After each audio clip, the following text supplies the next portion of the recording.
Hello and welcome to the Delirium Engine, where we randomly decide that we're gonna have a totally new show sometimes because conversations are interesting? Question mark? Oh, they can't hear my We'll eyebrows. let you decide. Like and subscribe. But anyway, I am here with Will, aka Dr. Predox. I guess now that I've said his name, he's going to be Dr. Postdocs, but whatever, it's fine. That's what we do here at the Delirium Engine. We dox people. I mean, I'm glad we don't have a lot of subscribers quite yet, because, like, it's Yeah. going to take a little bit of digging to find out who I am now. Yeah, well, we'll just have to bury your identity in content. We'll never do another episode like this ever again. Yeah. So this is a show that we have now dubbed Hot Take Clickbait.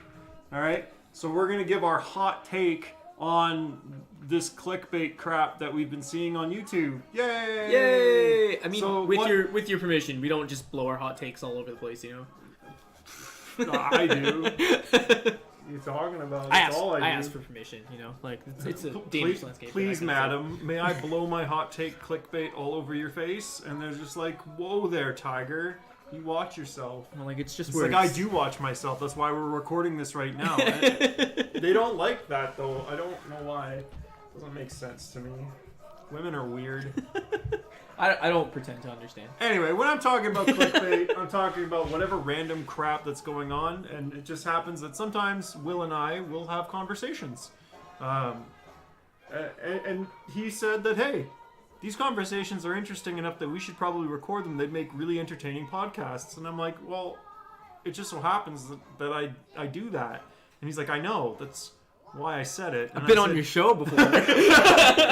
And so, yeah, we're here now. And so today we're going to be talking... Our clickbait topic today, that'll get us all those hot views, is Fallout 76. Wow! Such wow. Such wow. Fallout 76. I mean, it's flopping pretty hard right now. Yeah. Anybody who's followed this is probably somebody who's searched Fallout 76 and they're like, wow, another hot take on Fallout 76. I wonder if this person's going to shill or shit. And we are in the shit camp. Absolutely in the shit camp. I didn't play this game, nor did I buy this game. Yeah, keep in mind, Nor did I play the beta. I didn't do any of that. What I did is I watched about 40 hours of this game while half asleep on YouTube because it seems I like Let's Plays, which is why I sort of have one in the background. really hard to Extremely topical stay Let's Play, I awake might add. during those. As Yeah, well. yeah, I fall asleep right away. And that's why they're great, because it's like opium, and I'm addicted to opium.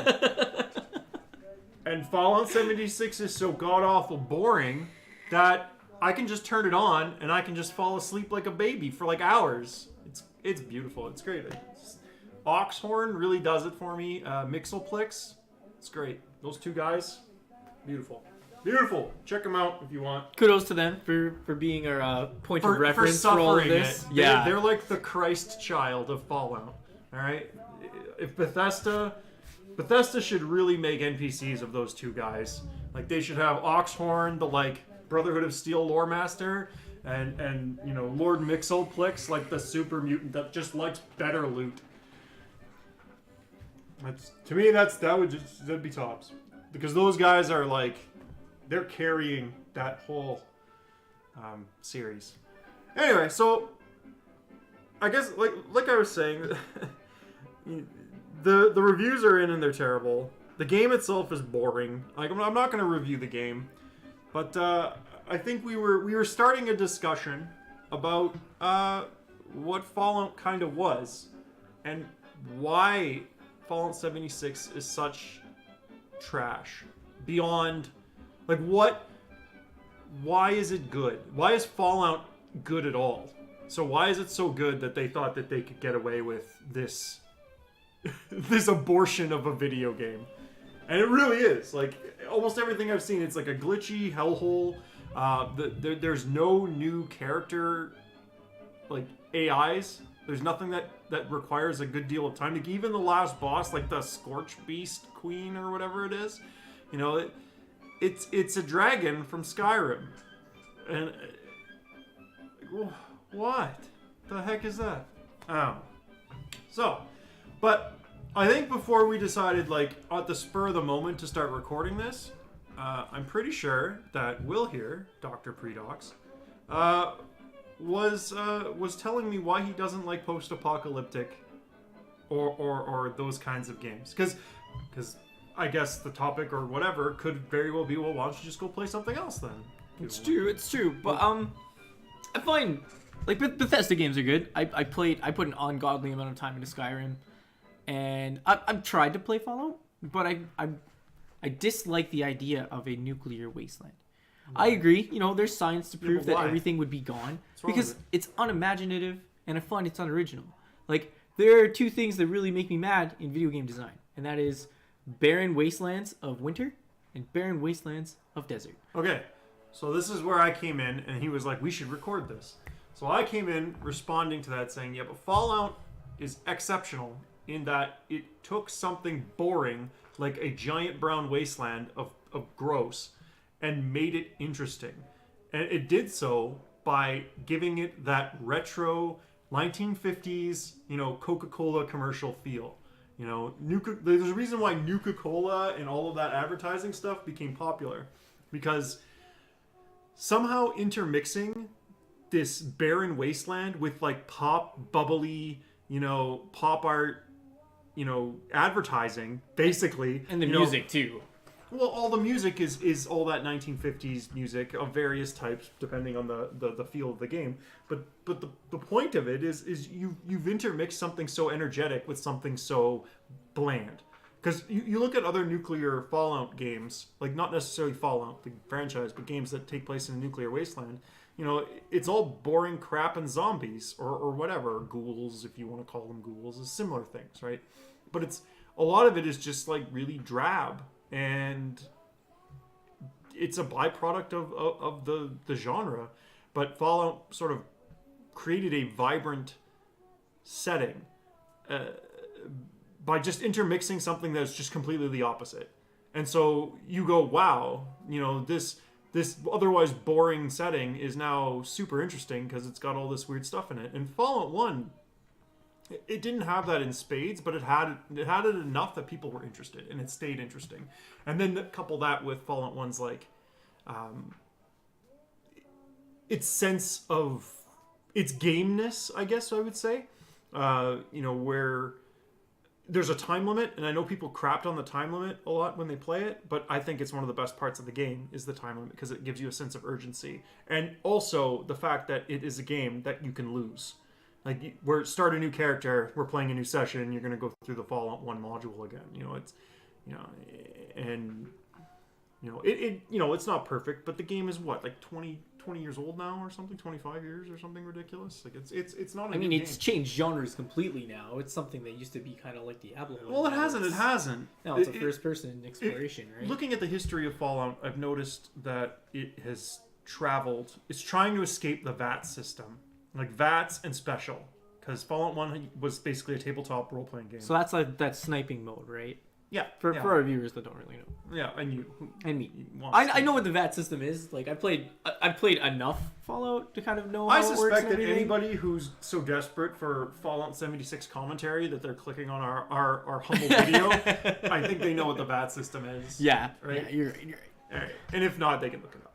But either way, they seem to always be trying to get away from it, and right up Fallout 1 and 2 were basically similar games. Like, Fallout 2 was an improvement on 1 and got rid of the time limits for the most part, and then Fallout 3, when they reimagined, well, they went into tactics, like Fallout Tactics, where they were trying to get away from that VATS, like stop and go, the AP system and whatever, but they were trying to get away from VATS too, right? And it sucked. And then when I guess Bethesda picked it up, they breathed new life into it by turning it into a first-person shooter, but with VATS, and the VATS is what kept it sort of alive, because a lot of its gameplay was kind of meh. As a shooter, it was kind of not the best, and the enemy AIs and stuff weren't that exciting, but Fallout was never about, hot enemy AIs. They really just sat there and shot you if they could, or they ran forward and hit you if they could. Like, they weren't fancy. And it didn't have to be, because Fallout wasn't about that. It was about sort of exploring this wasteland and then, either helping or hurting people. And the wasteland was interesting because it had stuff that you wouldn't expect would be in a wasteland, like Coke bottles and weird advertisements and all this like energetic stuff. Some more, and then bubble-headed robots like Robbie the Robots, like all this like new age retro stuff, which is actually really popular. If people have really gotten into the whole retro vibe. Let me turn that music down just a little bit. So like we can definitely agree that it's more narrative than it ever was action based or oriented. No, it's never supposed to be action based. Like not at all. I think anybody who said that Fallout is about the action of Fallout is lying to themselves. Like, oh, the early games are stone cold boring with the action scenes. Like, that's one of the reasons why they wanted to get away from the AP system, because when you don't have the best combat abilities and you're trying to fight like an ant, you know, and you just have to spend like turn after turn after turn, one punch, run away, one punch, run away, one punch. Like it literally, Fallout 2 plays exactly like Fallout 3. It's almost uncanny. Like I was playing Fallout 2 again because I had an itch for it. And in Fallout, just because the enemies just run towards you, all you do is you're backing up and shooting them, trying not to get hit as often as possible, right? And if you back up fast enough, you don't get hit at all, right? That's all you do in Fallout 2. You just use AP to hit them as many times as you think you can get away with. And if you can't get away, you just hit them as much as you can. But, and then run backwards. You just use your AP to run backwards and they try to chase you. And you just hit them once and you run backwards or whatever. Like, it's almost every time it's like that. And if you could get high range weapons, you shoot those at them and then they run towards you. And it's all the same. It's the same thing. But, yeah, the game itself is all about, the narrative structure. And I think people cover that in other places.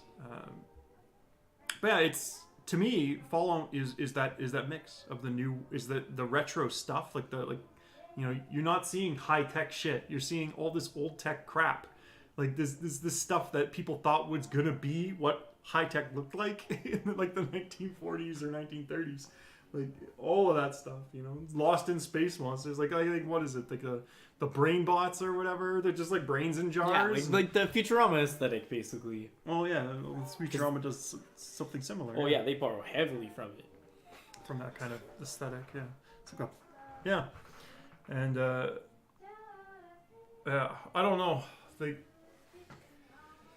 Fallout itself it's like they lost completely the train. Like they got a whole bunch of like named things like Nuka-Cola, Deathclaw, Super Mutant, all these, like these are things that have to be in the game because part of the branding, but they just totally missed it. Like you don't actually need Nuka-Cola, for example, in New Vegas, the main thing was the sarsaparilla. I can't remember what it's called. Something sarsaparilla. It's like Sunrise sarsaparilla or something. I don't remember. But that was the main beverage. And it's like, oh, you just added something because, in a different part of the country, Vegas, it wasn't Nuka-Cola that was the most popular. It was the sarsaparilla drink. And you can find Nuka-Cola around, but it wasn't the point. And, Super Mutants don't need to be in it because they were just an antagonist in the first game and sort of they were just imported from in subsequent games for just reasons, right? But now it's like, oh, they have to be there and we have to find a reason to shoehorn them in. It's like, well, you don't, right? You don't have to have super mutants. Like, you can just have regular mutants too, right? Like, come on. And they do a little bit, but I don't even think Fallout 76 has anything as horrific as chimeras and those kind of things in it. And chimeras, if you don't know, are just like imagine a bunch of people thrown into a vat of nuclear waste and like merged and like merged together into a horrible monster. Yeah, that is nasty. Yeah, like those are the things that you had to fight all the time in Fallout 1, and that's what the bad guy wanted to turn all of humanity into, right? He was just like, no, that's evolution, baby, forced evolution. Very Lisa. Yeah. And then so. The idea is in the first game you beat that guy, you beat the guy who wanted to do that, and you beat his crappy doctor, and then and then in the second game the super mutants are kind of migrating because they were all like bandied together, and they're sort of migrating around the countryside. But Fallout 76, these guys they're so stupid that they decided to make it like a prequel to all of this, and then they throw super mutants in. It's like, well, what are you doing? You know, the whole storyline of the original Fallout says that that's not a thing. You can't just do that. But there are other mutants. Like, just make mutants. But no, we have to have super mutants. It's like, okay, well, and I don't know about you, but they look worse than they did in Fallout 3. Like, they actually look bad. Like, what are you guys doing? It's just laziness. But anyway, you know, what else do you want to talk about Fallout 76? I think my biggest issue with it, like watching so much of the gameplay, hearing so much about it, and like watching other people play it, because like I get bored of nuclear Fallout basically. But it just seems like it tries to pass off that branding that you were talking about as its narrative structure, and then tries to be a Call of Duty or a Destiny clone. Yeah. But Destiny, for example, is very reliant on its branding and its narration to implement its boring mechanics. But Fallout 76 takes away a lot of that interesting thing, like factions or raiders or like the synths and things like that. It just takes them completely away and lets people kind of do whatever they want. They could take selfies though. Like that, and then they come up on your loading screen.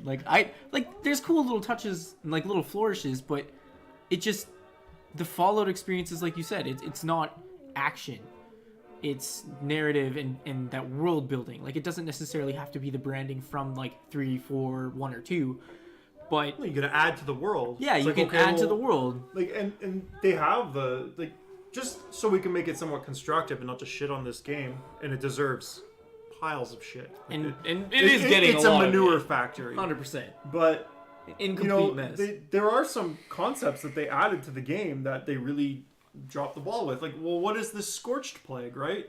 And they talk about it in some of the lore bits. Like, you can find pieces of paper, and it's like it has something to do with the forced evolutionary virus or something like hand wave kind of shit.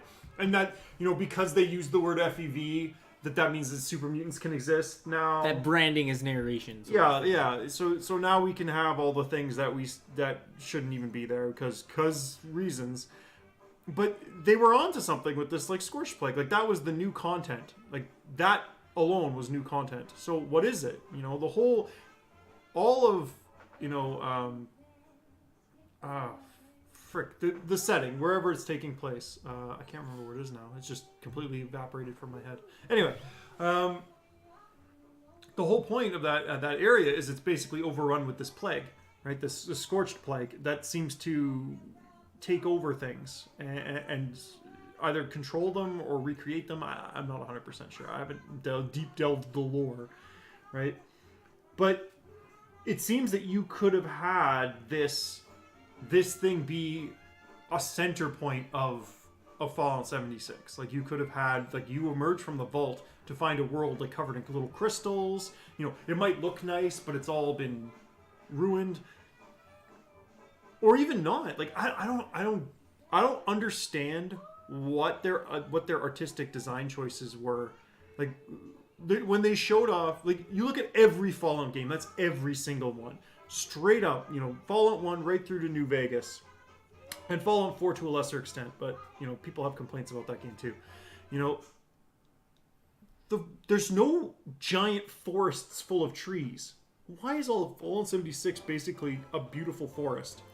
You know, why are we walking around in future Skyrim? Yeah. And speaking of future Skyrim, the stupid last boss is the damn dragon from frickin' Skyrim. Like, I've heard rumors that you literally can take the bat or the INI or whatever the creature file is for that, rename it, and put it into Fallout 76. It still works. It works great. So it is a little copy-paste job from frickin' Skyrim. And that's not a problem. Like, it's a problem in that that's your last boss, but if they were just, like, copying assets that are good from previous games, freaking go for it. Like, you know, Scorched Beasts being around sounds like a sweet idea. And if that's what created this Scorched Plague or spread it around, is these giant bats, or like even when they were small, but they just keep getting bigger, that'd be sweet too. But they don't talk about any of this really. Like, they talked about, yeah, the bats spread it, and that's why there's giant bat dragons or whatever, but, you know, there's not enough of this Scorched Plague other than, like, all the enemies are just called, like, Scorched Ghoul, Scorched this, Scorched that. That Like, you don't feel that the Scorched Plague really did anything other than, oh, it just took... It's a good excuse to take away all the NPCs. And then we can tangentially put super mutants in as a result of its existence. And like, it's not... You don't really get to see how affected the terrain is by this plague. And it should have been everything. Like, every tree, everything should have been just blighted by this Scorched Plague. And that would have been the artistic direction of the whole game. Is like what this Scorched Plague has done, and how all these survivors dealt with it. Because I think a lot of the game does kind of do that. But like, when you're in a ski lodge that just looks like it's kind of messed up a bit, it looks like just people aren't there, right? You go, what? Why do I care? And then you read these like books talking about, or I guess, sorry, computer terminals, talking about, you know, oh, how this, that, and the other thing happened, and as a result, we're all dead. You know, you just don't see that this happened, really. You just see, like, random, you know, creation engine assets being placed everywhere, sometimes in a mess. You know. Yeah. Yeah, like... What else is there to say? Like, it speaks of laziness, a lack of art direction, a lack of conceptual design, but like, it has nuggets of good ideas, right? And I think I've heard it said like it has a lack of vision, and that's probably a really good way to put it in there. Like, there's little tiny things, like there was things that they can work with, but they just didn't have a complete vision of what they could see. Another good example is the PvP, right? And, you know, the PvP is so bad that people just ignore it now. They just don't do it because it's so stupid. Like, all they do, they have people basically, like, you can shoot a guy for like 20 minutes and like throw like 6 clips into them and they just don't die, right? And then they can just turn around because you flagged yourself and just freaking one-shot you or whatever. Or you could not, or some. I'm not 100% sure, but it's really bad. Like, I think the system is terrible. They didn't even think about making PvP because they were so worried about griefing or something. Like, they didn't want their experience to be ruined. But like, they didn't even realize that you made an online game whose central concept is the idea that raiders exist. But they had to take that element out because, you know, now that players want to be raiders, we don't want them harassing people.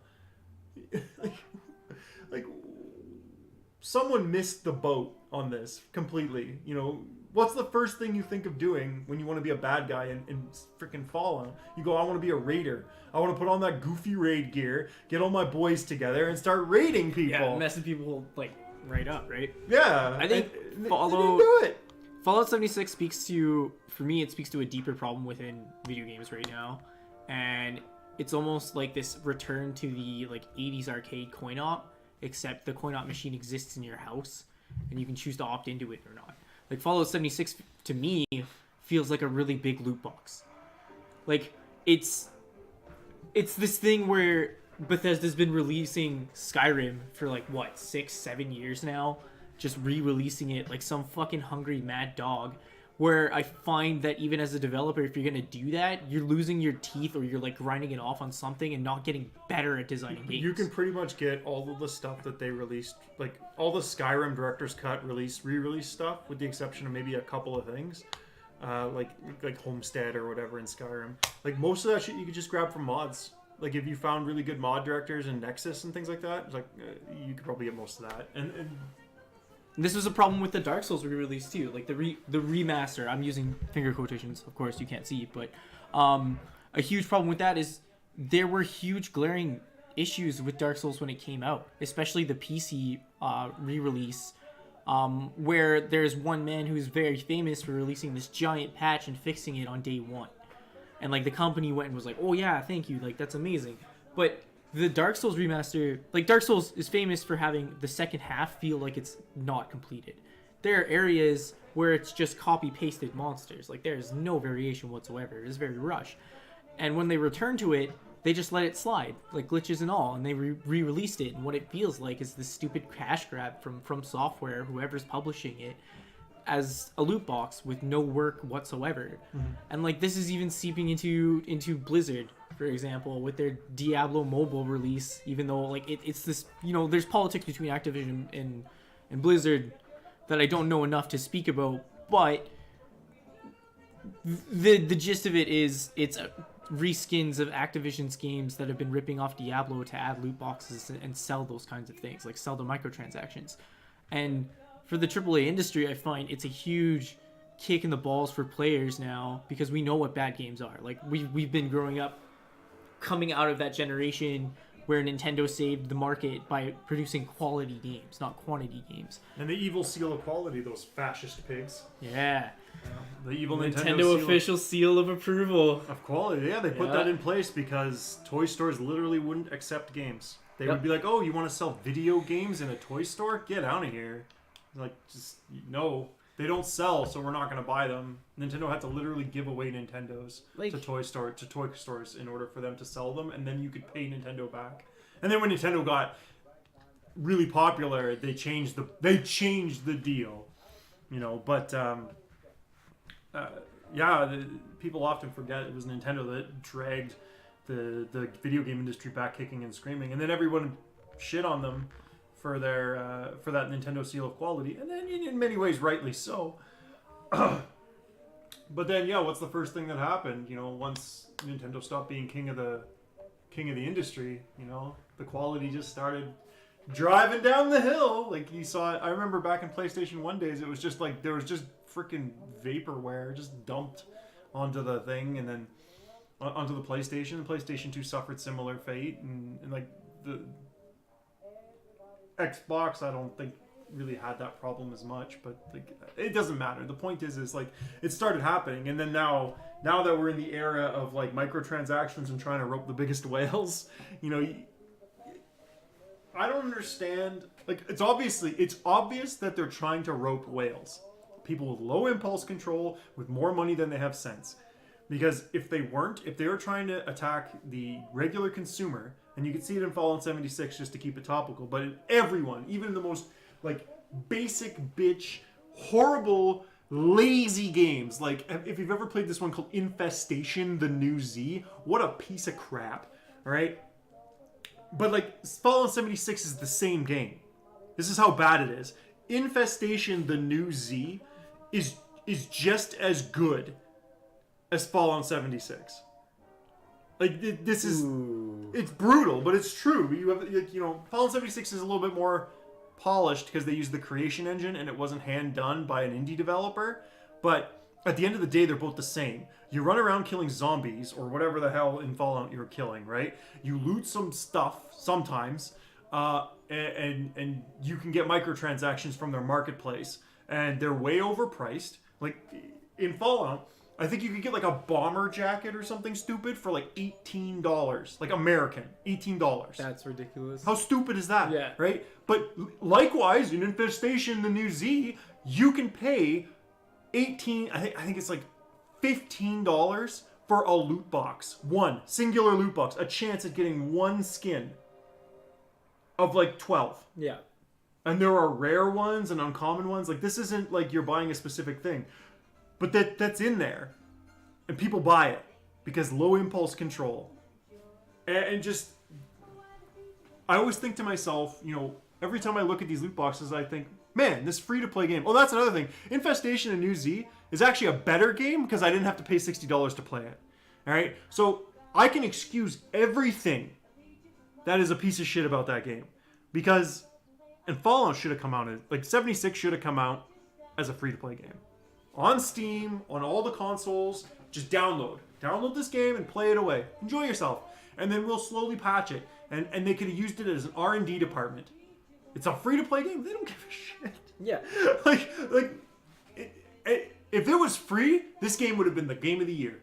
I promise you. Like, it would have been a buggy piece of shit, but everybody would be like, what did you pay for it? Fuck all. Yeah. The worst complaint you would have got is, oh, I spent money at the pay to win, like the money market there, the marketplace there. And yeah, I guess so, but so who cares? And I think you can even get those items in game too. Like you can grind the game and you can get atoms, which I think is the currency in that game. And so like it's not like 100% you can't get it without you can't get it without money. But anyway, regardless, point is, Fallout is a $60 AAA product. By Bethesda, a very well-known and highly regarded company. And it's as good as this piece of shit Infestation game that overprices its loot boxes.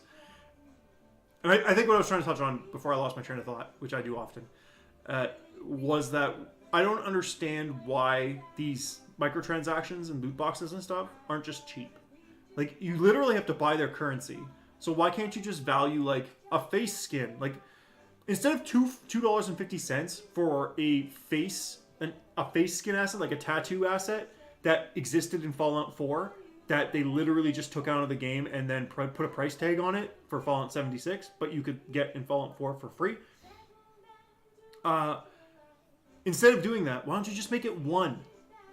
Like one coin. Like one atom. There you go, you get something cool. You know, whatever. Right? You know, get you into the... Why does every microtransaction have to be so ridiculously expensive? You know, do you really think that a bomber jacket is... Let's assume even one person purchased that bomber jacket. Was that $18 worth of work? Did you really pay $18 in manpower to make that bomber jacket? God, no. No. 100%. Okay. Well, it's probably, to be fair, it's probably like an 8-hour piece of work. Like a professional who knows what they're doing, probably did the modeling. It probably took about 8 hours, 8 to 16 hours, right? And at like $50 an hour. Let's if it's more than that, then they're overpaying because there's people who do this shit for free. It's called mods. Yeah.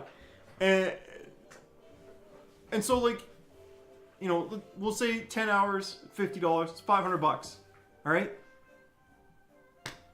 Sell it for $1. You think 500 people who play your game aren't going to buy something that's cost basically $1? Like, frick. I spent money on Infestation because I'm like, this stupid game that I play for reasons once in a while. You know, sure, it entertained me for like 7-8 hours.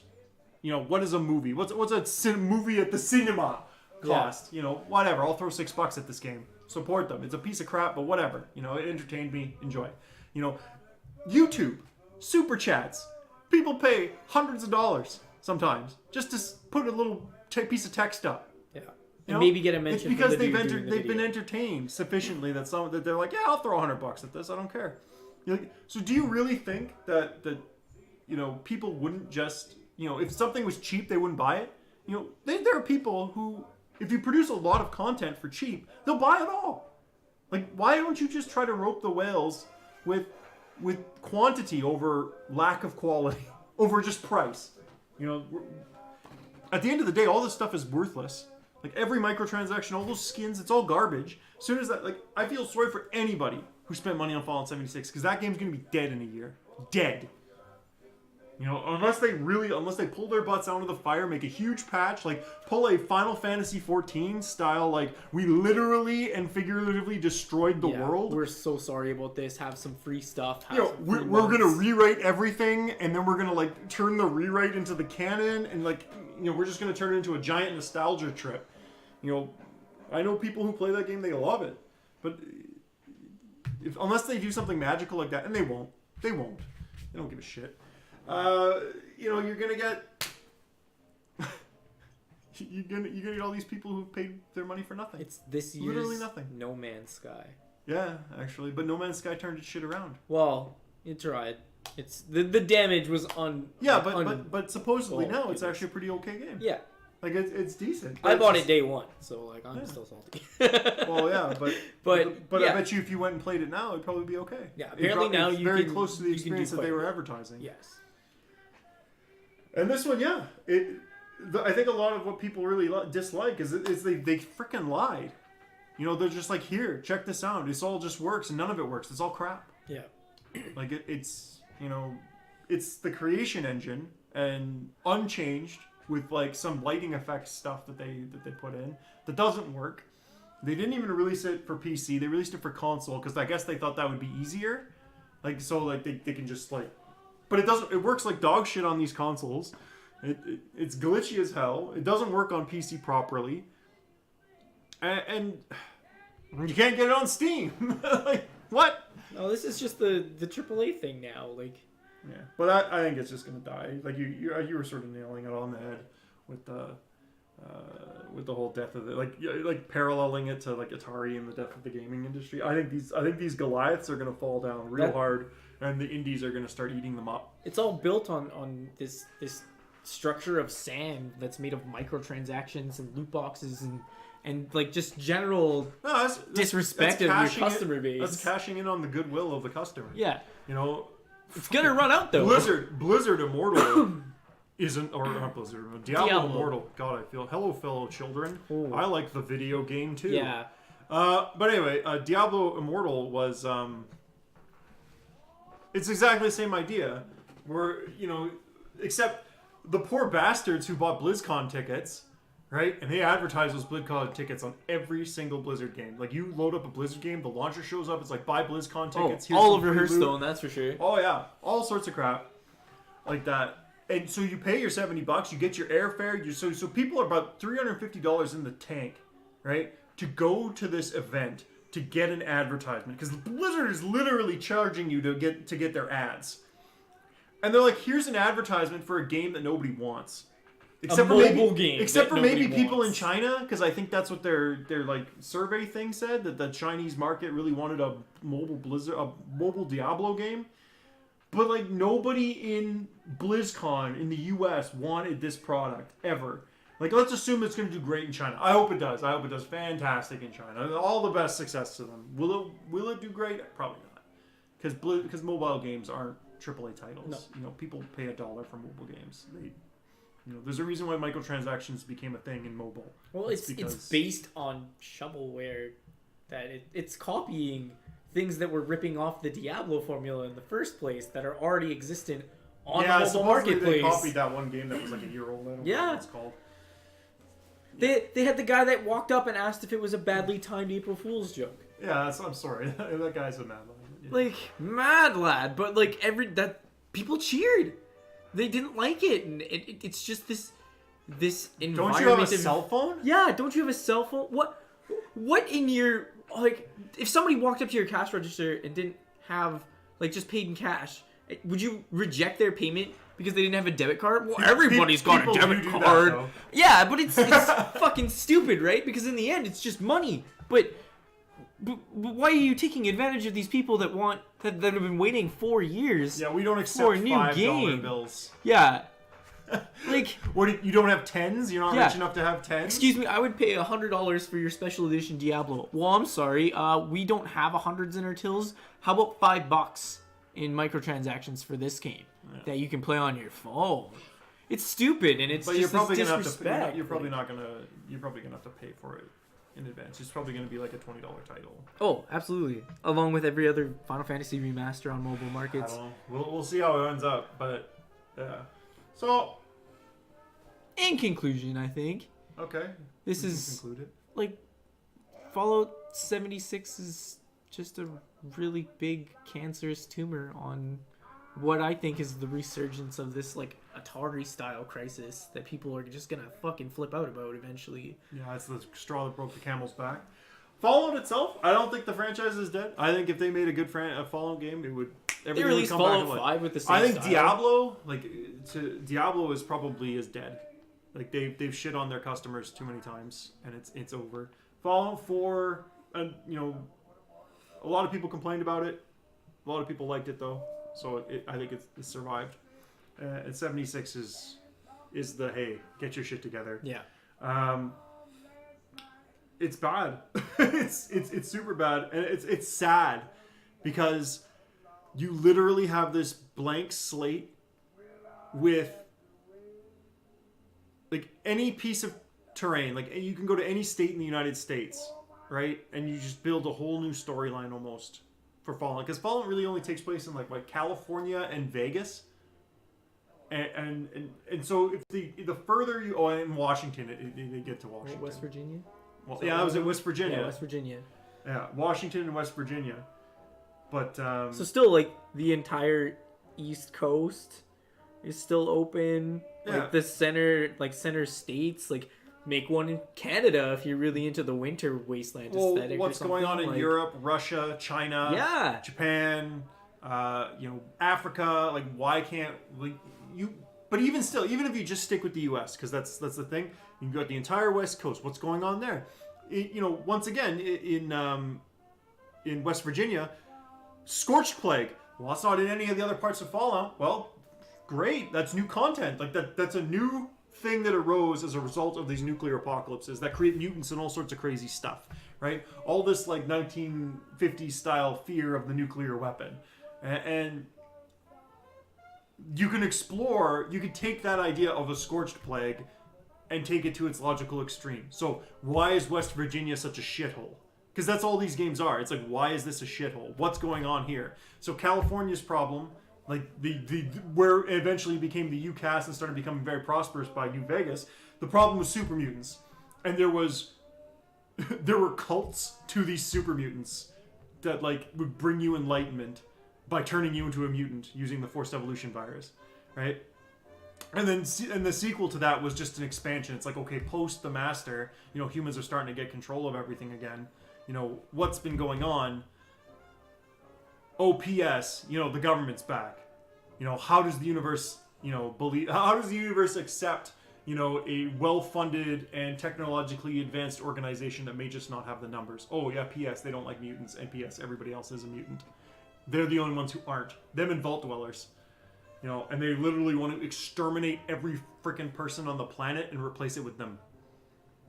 Like, that's the Enclave. They're awesome. Yeah. They're like my favorite faction. And the synths and they all have stuff, presidents. Like, they're ridiculous. And then Fallout 3, they recycled the Enclave, sure, whatever. But like it added to the story, right? And you can see what was sort of happening in this region. And even New Vegas. Mr. House, pre-war stuff. Like, they had this pre-war, is like, oh, I knew the bombs were coming, so I set up Vegas to be like a shield against the war. So Vegas was more or less untouched, but, you can't stop you can stop the nukes, but you can't stop everything. And so Vegas was in pretty good shape, but it still got conventional warfare and bombs and other things happened, And you got to explore what Vegas went through. And, there weren't, like, super mutants everywhere all day, every day. Like, they existed because it's not, Vegas isn't actually that far from California. And, in fact, the California, where all the super mutants are, is, like, right below. Like, I think you have factions from sort of the Vegas and in and around that area fighting against, basically, the people that were produced as a result of Fallout 1 and 2. The New California NCR, the New California Republic, and so, but you can see how all of this stuff is interlocking, and then it's like Fallout 76 doesn't at all. It interlocks it by basically just throwing it in the game. Like there's no storyline. It's like because they made it a prequel, foolishly made it a prequel, so. They basically said we can never use any of the content from the other games without basically shooting ourselves in the foot. And then they just shot themselves in the foot. And so, because now no game references the Scorched Plague or anything like that, so it never left West Virginia. And all the denizens of Fallen 76 never left West Virginia. So why not just continue it? Like, why wouldn't you just continue the game? Well, it's probably because Fallout 4 started making it way more lighthearted.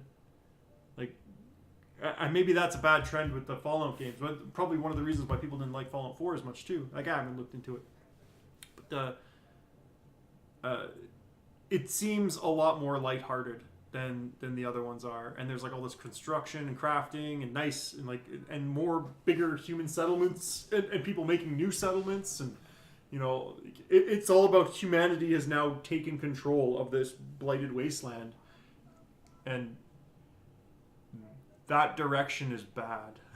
Yeah, because now you're in Fallout 76 territory, and you had to go backwards, but you stayed with like green trees and all of that Fallout 4 like happiness, right? Like the good parts of Fallout 4. Now and also you started getting more sci-fi like Blade Runner style stuff with like the synths and things like that in Fallout 4. And now that's all crap. You can't use that now. Like, you can't use the Institute or anything like that which I thought was really cool. In 76. I thought the That's all sci-fi stuff, Yeah, right? it's really cool sci-fi stuff. Yeah, but it's not like post-apocalyptic wasteland anymore. Now we're getting into Blade Runner. I think like we might as well have megacorp buildings because the taking- Institute basically was. taking all your NPCs out of your game really, like, whether you're aware of it or not, you depend. They didn't, but they did at the same. You time. depend on your player base to be more interesting than Well, what professional but- writers could do, which seems like a really big mistake. You want the people that you're trying to entertain themselves, which is one of the reasons why a lot of people are like, it's better with friends. It's like, yeah, well, no. Yeah, because you have to pretend and make up stuff that should already be there for you to play. Because Fallout has a very strong single-player experience, but instead of borrowing from that medium at all, they discarded it. Even though big MMOs, like the biggest, for example, World of Warcraft, gets its jollies off changing its world and doing a bunch of cool shit to it all the time.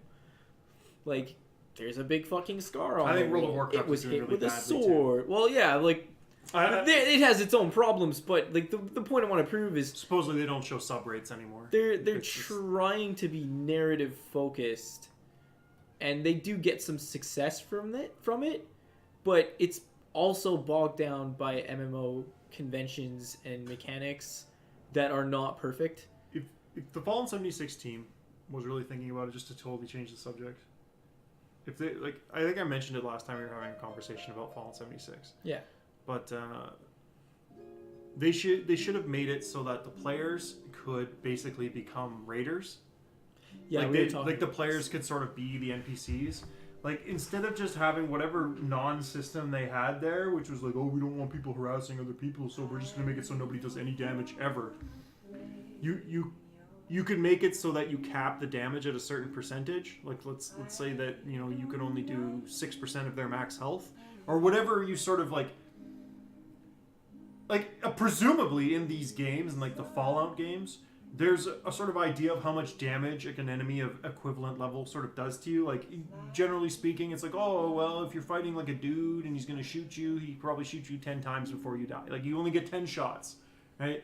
So just make it so that like the cap damage, no matter what level your opponent is, player versus player, is that like 1/10, right? So like the dude in the power armor coming in with super lasers, right? Like he's like a level 160 or something, and you're like level 4. He can't just gank you because he can only do like 4 damage because you only have like 8 hit points. So like, and then you can get full damage, right? Or whatever. Like this is obviously like I'm not paid to be a developer. This is something that these big brain guys who get paid way more money than I do can figure out. But like in a 5 minutes of sort of just contemplating it, you could literally put damage caps on your opponents. And then I think what else is oh yes, we were saying that raiders shouldn't be able to get. Oh no, you put the damage caps on the raiders. Like anybody who flags themselves for PvP, who like starts a fight. Yeah. You have to start the fight. If you start the fight, the raider is initiating the idea that he is a NPC, right? Like he's not obviously, but he's initiating. He's running under the understanding that he is an NPC combatant. An NPC combatant. He's treated under those rules instead of like yeah, a player. instead of like I'm a player. Yeah. Like so you're not competing in the same arena. So you might look like you're a guy in power armor or whatever. So your damage or whatever is gonna be scaled based on who your opponent is, I guess. Maybe. Or cap the damage or whatever you want to do. And your opponent is going to shoot you with that in mind, that you're a regular minion. Like you're a dude. So if you want to be a bunch of raiders, expect to lose. Because in a Fallout game, players kill raiders. all the time. All the time. Yeah. Shitloads of them. But you're going to keep coming. But if he defeats you after you initiate, he gets loot as if he fought a minion. Like an NPC. Like, so he'll get some caps and some random crap, right? Maybe with, like, there might be some balancing issues that come from that because you could turn it into some sort of weird bot grind. Yeah. But, like, maybe you can only kill the same raider once, and then after that, the guys get one shot or whatever. Or maybe you just can't initiate anymore. Or I don't know. Like, you'd have to figure out something. I'll hand wave that. But, like, yeah, treat them like an NPC. and like the raiders can actually get your gear or whatever. Like they can actually raid you if they win, right? But you, the player, will have a distinct advantage. The one who didn't initiate, and then obviously these raiders are going to be outlaws, and so this is where it might be interesting in that anybody who initiates, and it's all about initiation, right? If you initiate against an outlaw, you'll do normal damage, like it's standard PvP, right? Maybe you get a warning shot. Like the first guy has to shoot. If he shoots you, he hits you. It like does nothing for the first like 3 or 4 shots, just to be like, hey, I'm gonna kill you now. Like I don't know, but I'm losing my train of thought. Shit.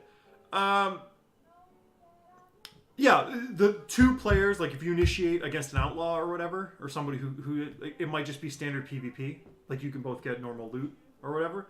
But like if you initiate against somebody who wasn't trying to do PvP, you're just, you're a raider. You and whatever party you're in or whatever people are against you. I don't know. It seems to me that like with a few hours of thinking about it, we could probably arrive at some sort of system, and it really would only take about a few hours to get a vision, and then it's just implementation. I think there's something there, and they could have really taken the time to just come up with something simple. Like even on the other end, having people in your world reacting to raiders, putting out quests, like Dark Souls does this fantastically with its PvP system and like what guilds you're a part of. Mm-hmm. And the one thing I really do like is if you're a raider, if you're a red soul, and you go in and you attack people, and you kill people, and people spend souls to indict you, because like if you're a huge dude and you're just going around like fucking people, you're gonna get indicted. And what that does is the next time that you invade somebody, automatically another guild member from another guild that doesn't like your guild pops up to fight with the dude that you're invading.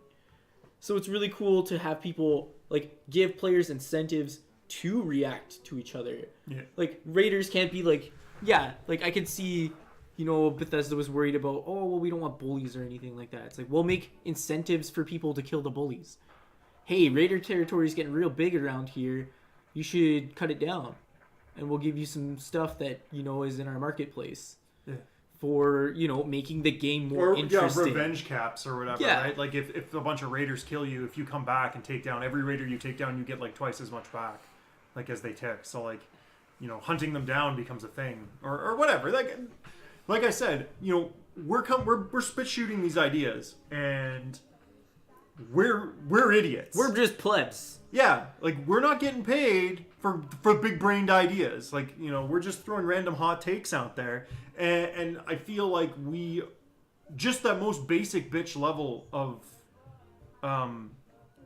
giving a shit has begun producing a better product at the end of the day. Yeah. Than fucking Fallout 76. Like it's a testament to how lazy they were, and that's the word, lazy. Very lazy. Like a product was put out, but a better quality product could have been put out if more time had been spent planning and actually developing a vision, instead of making a glorified loot box that uses its branding as its narrative and literally uses its name to pull in people. That's all it is. There's no quality mechanic. There is nothing that is alluring or different or original about this game. It's compared not to even... most MMOs. Like, I would argue, if you really want a shooting MMO, play Destiny. If you don't like MMOs, play Borderlands. Because chances are, especially with Borderlands, more heart and more caring has been put into that, even though Bungie has been subject to, the same kind of controversy that Fallout 76 is. Yeah. Like, locking things out behind DLC that have already existed, and making people pay, like, obscene amounts of money for stuff that really shouldn't be paid for. Like, it's so hard to, like, and, like, a pro point for Fallout 76. I think it's really hard to make a quality game, like an MMO, without having someone try to influence you into making it a cash grab all the time. Like... Yeah, but, okay, no. It's okay to make money on games. Like I said before, if Fallout 76 was a free-to-play game with And even if it just reused every single asset, all right, and it just made like, oh yeah, West Virginia's our throwaway area. You know, you come out of the vault, you can do whatever you want. You're just a bunch of dudes basically playing Fallout 4 again, right? But it's like, whatever. The game costs nothing. Download it all you want. Play it all you want. And you know, here's our microtransaction store. You know, no loot boxes, but like microtransaction store. Enjoy. You know, and we're just gonna. We have a small team of like 4 guys. All they do is pump out assets, just stuff for you to buy. You know, and if you like that, great. You know, if not, this is a development platform for the creation engine.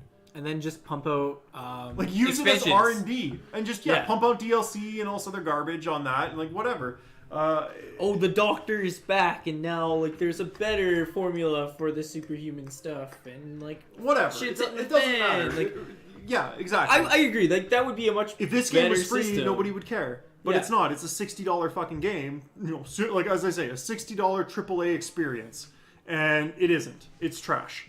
And if it was free, it wouldn't be trash. It would just be something free. And if the microtransactions weren't like between like $8 and $20 for stupid crap that's worthless, people wouldn't care either. They'd be like, whatever, you know, don't buy it then. You know, yeah, we're just you want the supporting American the R&D flag team. thing. You know, you don't have to pay $10 for it. You could pay $1. Like, why does it have to cost so much? Yeah, you know. Have a marketplace. Microtransactions in general should be about quantity of sales, not quality of the whale. You know, you want to catch a school of fish, you don't want to catch a whale. You know, I've heard that Warframe actually did it. They do microtransactions really well. In that, supposedly there's like a rumor. I know people who've played Warframe, and they were telling me that like they did the whole microtransaction loot crate thing with like chances. And they saw on their I guess they get their metadata about who's buying and how much it is, and some people were spending upwards of like $6,000 on these loot crates, and they were like, you know, they just shook their head like in horror and not realizing how cancerous it was, and they essentially refunded everything. And they're like, no, keep whatever you got. We're refunding it. Fuck it. This was not what we want to do. You know, this is not the direction we want to take our free-to-play game. And then they did something else. I don't play Warframe, but I've heard that they're exceptionally, like, whatever model that they use it should be the standard for this kind of thing. And Warframe is a beautiful game. And it's free. 100% free. Yeah. I can download it right now and start playing it. Warframe, woo! And it's gorgeous. Like, why is this game that's free to play for everybody? You know, why is it that these AAA companies can't meet them on the same terms?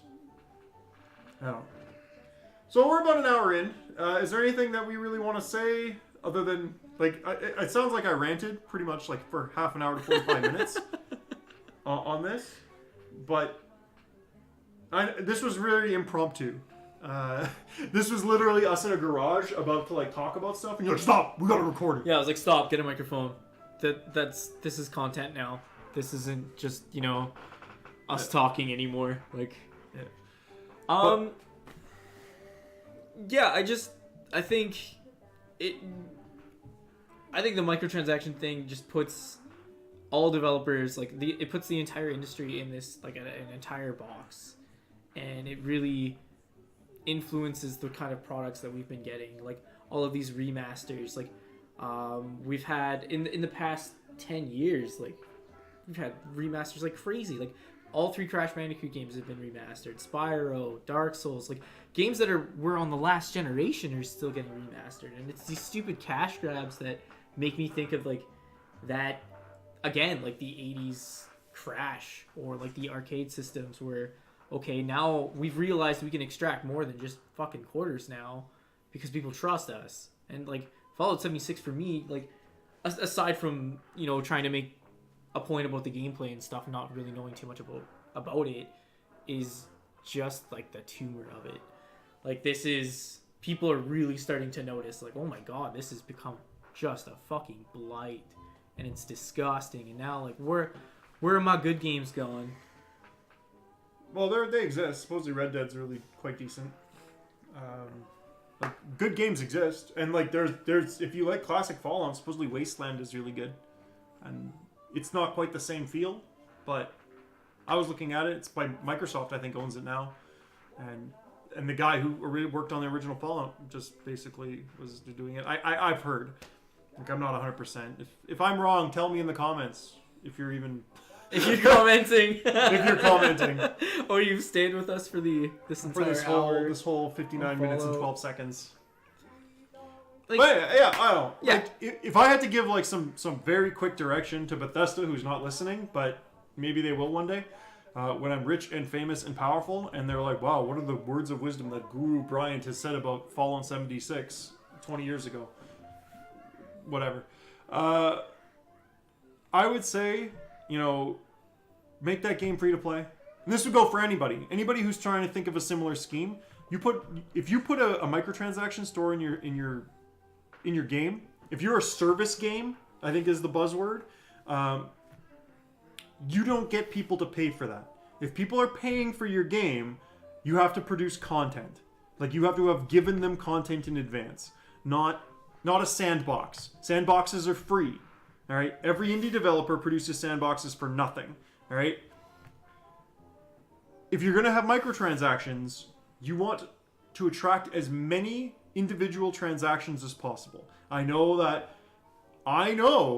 that every individual transaction through PayPal or whatever probably costs you a certain sum of money, or however you want to do that, right? But I don't care about your suffering. Because if you want microtransactions to not be evil, you need to remember that they're paying for content, and lots of it. You want to produce you have to have entire teams devoted to constantly producing new content. And there are developers out there that do this more or less correctly. And I'm not talking about a new mount every couple of days, like or every so often that Blizzard's talking of, like Blizzard does. I mean, like, all the time. Maybe once a week, new content dump, right? These are people who get, you have people who get paid to do this. Like a job paid to do this. And they're not doing as good a job as people who do it for fun. As a hobby. Unpaid. Fire everybody. Fire them all. If they can't produce the same quality of content, at a price point that hobbyists can produce, fire them. Get them on the picket line, or get them out into the job market, and maybe they'll have to get their shit together. Yep. And get those microtransactions costs down. I would literally spend $20 on a whole bunch of little microtransactions. Those are called microtransactions for a reason. They're supposed to be small. Yeah, right? I'll throw $20, $30, $40 into your stupid game, right? Especially if it was free, and it's good, and it's filled with junk that I want to buy. Maybe I want all sorts of fun costumes and things. Like, I am a huge lover of costumes. If I'm going to make a character, like, when I'm playing D&D style characters, like characters I design, I want to recreate them as best I can, or within the context of the game I'm playing them in. And that sometimes involves finding fun costumes and spending money on them. Like, I do not mind doing that. I think it's really important to emphasize the fact that... Also, no pay to win. Yeah, no pay to win, of course. But having that week and having that catalog of choice of individual items that you can buy. Like, none of this fucking 3-tiered loot box crap where you're getting random stuff that doesn't have any resale value on your stupid marketplace or anything like that. Like, if you're gonna do loot boxes, do them cheap. Super cheap. Yep. Guy can buy 100 loot boxes. He'll get everything, but who cares? Whatever. Do it in-game currency if you're going to do that. Frick, or consumables. Yeah. It's like, oh, wait, whatever. But, like, cheap, super cheap. You want people... the whales are going to buy it no matter what. All right? Like, the Warframe data, for example. Like, $6,000 on a loot box. Like, yeah, people are going to do that stuff. But, I mean, like... quantity. Yeah. Like, just... I don't like loot boxes particularly, but, like, I don't mind them because I understand that game developers need to make money somehow. And if that's the model you're going to go for, then go for it. But don't start using multiple business models all at once, because now it's a cash grab. Yeah. If you're going to spend $60 and produce a content, if you're going to write the Great American Novel in video game format and charge $60 for it, do that. All right? If you're going to give everybody, some sort of forum where they can play and have fun for themselves, and then just, have a hot dog stand on the side, do that. Don't try to don't sell the forum to play and then have a hot dog stand with overpriced hot dogs. Like, this is what you got. I know my analogy broke apart, but I don't give a shit. I think it works out. All right. Like, you're selling the movie ticket and then charging $25 for popcorn. And honestly, to Bethesda, introspection, man. Look at why, Fallout 1 and 2 are dated as fuck, all right? They're hard to play. But you get guys who are doing this as a job, making money, right? Figure out why those games were successful, all right? Put that hire some guy to write a book, all right, for your development teams about why the Fallout franchise works, all right? Not names, not like, oh, super mutants have to be yellow, right? Because they don't. And in fact, they aren't. But you know what I mean? Like, every franchise should probably do this, period, is write a little manifesto about what their franchise is. And, and everybody needs to know that book like a goddamn Bible, right? Like, we need a Fallout Bible where it's not, we're not talking about like an art book full of fun stuff for the consumer. We're talking about like Fallout is a game about X, Y, Z. Like, get some real freaking scholars to look at it. And why is this successful? Why is this good? Your brand needs identity. Yeah, so you need a brand standards guide for Fallout. And I don't mean the kind of brand standards guide that graphics designers use, right? That's a hollow shell, and you're going to end up creating hollow shells. It's like, no. This thing, like, if you're making a robot and, like, it looks nice on the outside, that's great. But, like, that thing has to go out and interact with people. And you don't want it being the stupidest thing possible and having people hate it. Because they're going to break it. And then you're out whatever money that you've put into it. Like, just make it quality. Make it something that people can interact with and actually have fun with. Like, I find a lot of these series forget with so much sequelization, like, what they're about. Like, when Capcom redid Devil May Cry and, like, took the number out of it, redesigned Dante and stuff, people didn't ask for that, nor did they want it at all. No. And now that we're having Devil May Cry 5, it's the exact return to formula. Why did they spend all that money upsetting their entire client base and all their fans just to go back to the old? Well, they found out that it didn't work, so they went back to the and, like, formula. I'm glad that they did, but, like, there's a reason why. Like, a franchise, marketing 101, franchised products have expectations on them. And maybe we'll have our next discussion about something like Star Wars, but, like, this goes with everything. All franchises that these companies try to pick up, right? There's a reason why they were popular, and the reason isn't the surface level stuff. Nobody cares that the spaceships are called TIE fighters or X-Wings, and in the same way in Fallout. Nobody cares that the spoopy mutants are yellow and are called super mutants, and they sound scary. I don't like you. Nobody cares. People care about the underlying theme of the game, because you could change all of that. Literally change it all right? And as long as you maintain the core feel of the game, then you win. Like, your game will be successful. You could literally put Fallout in Russia, change every single asset to something completely new, and it would still be a Fallout game. All right? As long as that core, that essence of the game is still there. And that's I think that's my conclusion. Yeah, Fallout 76 is missing the essence of a Fallout game. And the industry itself needs to start figuring out, like, they have to stop. I've heard it said that it's the marketing team, but the marketing team is so stupid that they don't even know how to market their own franchise. They don't know how to handle their own franchises anymore. And the bigger companies don't even understand what made them so successful. And so they need to figure their shit out, because there are competitions there's competition out there, and no one gives a shit about your large company. Nintendo is renowned for being a series of assholes. They are assholes who hate they don't hate their fans, but they will persecute their fans when they feel that they're being slighted. They've been tyrants in the game industry.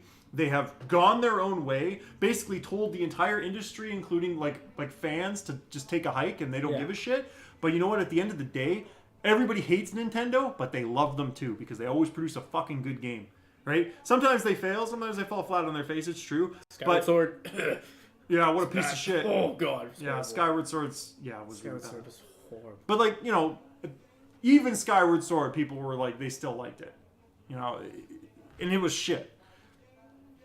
But Nintendo produces a quality product. So the money grubbiness and the fucking evilness of their company, everybody doesn't give a shit about. No one cares that Nintendo is literally a dragon. You know, basically sitting on its hoard of gold, laughing at all the little lizards scurrying about trying to make their Vidya games. You know, take a note from Nintendo and make a quality product. Yeah. Right? And then you can be a soulless corporation later. Understand the essence of your product and be willing to return to form when you feel that you're wrong. Like, we went from Skyward Sword right to Breath of the Wild. Yeah. Like, what a change. Holy crap. Yeah. Like, and it's quality. Like, it's Well, it's freedom too. There's a lot of reasons. Like I'm sure there's a whole bunch of YouTube videos. Find those YouTube videos and find out why. Like, but like there's a whole bunch of YouTube videos. Kirby about games that are still coming out. People love Kirby.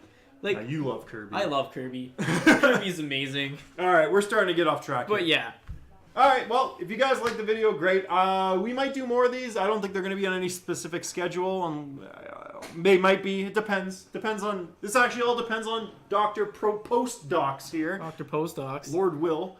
And I'm pretty much game for it whenever I'm free. So this just might come out sporadically. Also, I noticed that my Let's Play in the background has yet to change again and again and again. I will at one point finish The Vagrant and probably move on to a whole pile of other games that I was playing. I plan on playing because I keep buying Steam games. Background Obscura. Background Obscura. Yeah. All right. Anyway. Thanks for listening. I think that was good. We might do these again. If you disliked it or you have anything that you want to say, discussion in the comments. I like comments. Yeah. Everybody, you guys all take care and don't die.